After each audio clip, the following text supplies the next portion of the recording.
Imagine a tech makeover so big, it's not just like, swapping out your old flip phone for the latest smartphone.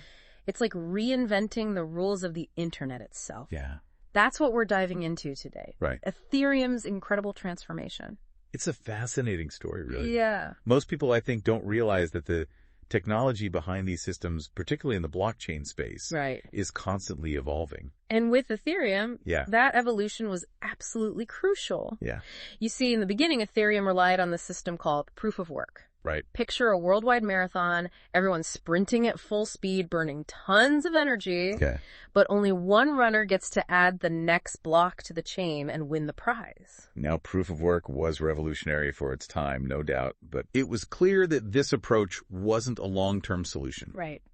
Particularly for a platform like Ethereum with such grand aspiration. Okay, so let's paint a picture for our listener. Sure. We're talking 2020, 2021. Yeah. DeFi, which lets you lend, borrow, and trade crypto without banks, is blowing up. Right. NFTs are all the rage. Absolutely. Ethereum's buzzing. Yeah. But that brought its own set of challenges, didn't it? Absolutely. Think of it like a city built for bicycles, suddenly flooded with sports cars. Wow. Yeah. Ethereum was facing a classic traffic jam. Oh, yeah. All that activity meant slow transaction speeds and, crucially, sky-high gas fees, which are basically the price you pay for using the Ethereum network. And when we say sky-high, we're not kidding. No. Imagine trying to buy a coffee with crypto, but the gas fee costs more than the coffee itself. Right. That's a problem when you're trying to build a system for everyone to use. Yeah. Something had to change. Definitely. Under proof of stake. Which, thankfully, is a lot more elegant than it sounds. You got that right. Yeah.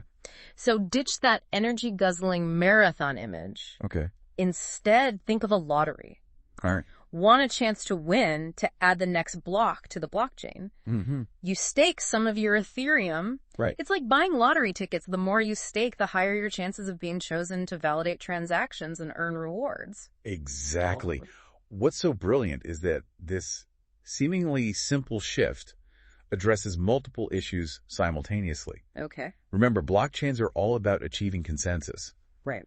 Everyone agreeing on a single tamper-proof history of transactions. Right. Proof of stake maintains that crucial security. Okay. While using drastically less energy, we're talking about a 99% decrease. 99%. It's huge. That's like powering entire countries with the energy saved. It's incredible. Now, that's what I call a serious energy makeover. For sure. So we've got this energy-saving Marvel proof of stake. Right.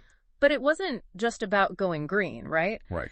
This upgrade tackled some really fundamental challenges with how Ethereum is designed. Precisely. Okay. This gets to the heart of blockchain architecture. Okay. There's this concept called the scalability trilemma. Okay. Imagine trying to juggle three things at once. Making Ethereum truly decentralized, keeping it incredibly secure, and allowing it to handle tons of transactions really fast. It's like trying to find a unicorn that's also a world-class chef and a chess grandmaster. Whoa. Incredibly tricky. Yeah. So you're saying it's hard to have it all. It is. Okay, so where did things stand for Ethereum before this upgrade? Well, let's rewind to 2020 when DeFi was booming. Right. Remember that traffic jam analogy? Yeah. All those people using DeFi applications, plus the growing popularity of NFTs, right, pushing the limits of what Ethereum could handle on proof of work. Right. Transactions were getting slower and more expensive. Yeah. That's when those gas fees really went through the roof. And expensive gas fees don't exactly scream accessible to everyone, do they? Not quite. So how did proof of stake help clear this traffic jam? It's not like it magically created more space on the blockchain, right? You're right, it didn't magically create space. But think of it this way.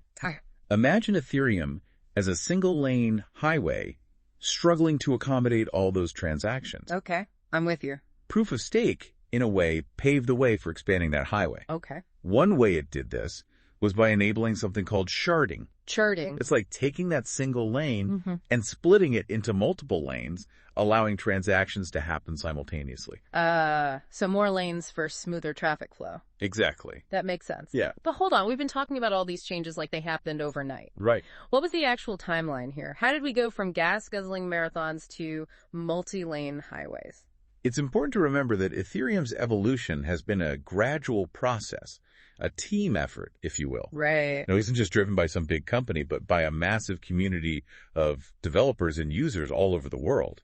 Right. It's like a global collaboration for a better internet. Exactly. Which is really cool when you think about it. Yeah. So walk us through the milestones, those pivotal moments when things really started to shift. Okay, so let's rewind to, say, 2019. Okay. What was the Ethereum landscape like back then? Were people already talking about this big upgrade? Oh, yeah. You could definitely feel the anticipation building. Okay. 2019.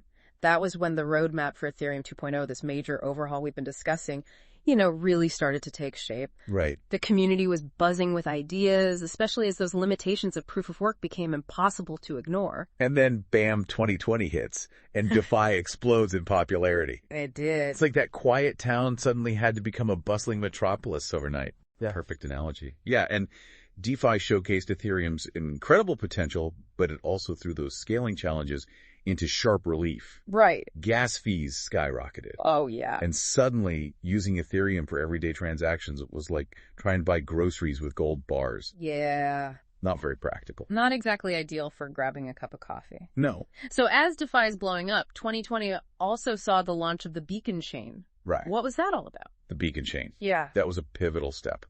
Imagine it running alongside the main Ethereum highway. Okay. But this one was specifically designed for proof of stake. Okay. This is where staking was first introduced, laying the groundwork for the eventual merge. Ah, so the stage was set. Exactly. Then 2021 brought us the NFT craze. Oh, yeah. Remember those days? Everyone and their pet rock was becoming an NFT. It was wild. It was like adding rocket-powered cars to that already crowded Ethereum highway. Exactly. And the hype around NFTs was incredible. But again, it also highlighted that urgent need for scaling solutions. Right. The network was feeling the strain, for sure. Which brings us to the main event, 2022 and the merge. Yes. This is when those two worlds, the original Ethereum chain and the Beacon chain, finally combine. Right. Proof of stake officially took over. It did. It's one of those moments in tech history that people will be talking about for decades. Absolutely. It was a monumental achievement. Years in the making. Right. Think of it like switching from that old gas guzzler to a sleek electric car. Okay. Ethereum's energy consumption plummeted practically overnight, proving that a more sustainable, eco-friendly blockchain was possible. It's mind-blowing when you think about it. It really is. Thousands of people all over the world collaborating to pull off one of the biggest technological shifts in history. Yeah. That's the power of the Ethereum community. Couldn't have said it better myself. So the merge was a huge success. It was. But it wasn't the finish line, right? Where did Ethereum go from there? Well, the focus then shifted to squeezing even more efficiency out of this new proof-of-stake system. Okay. We saw those sharding upgrades we talked about earlier, like adding lanes to the highway to keep traffic moving. Right. But there's also this whole other layer of innovation happening. Layer 2 solutions. Ah, yes, the express lanes on our Ethereum highway. Tell us more about those. Basically, Layer 2 solutions are like building express lanes on top of the main Ethereum highway. Okay. They handle a bunch of transactions off to the side, then report back to the main chain with a summary. This makes things even faster and cheaper for users. So it sounds like Ethereum has come a long way from those early congested days. It really has. But the big question is what's next? Can the city keep growing at this pace? That's the question, isn't it? Yeah, can any system, even one this well-designed, handle unlimited growth forever? That's the million-dollar question. Right. Ethereum's evolution has been remarkable. Yeah. But this story is far from over. Right. As more users join and new applications emerge, new challenges are bound to pop up. It makes you think not just about the future of blockchain, but about the challenges of scaling anything in our world. It really does. How do we design systems that are both powerful and adaptable enough to meet ever-growing demands? Yeah. Something to ponder, listeners. For sure. And on that note, we'll wrap up this deep dive into Ethereum's transformation. Until next time, keep exploring, keep learning, and keep asking those big questions.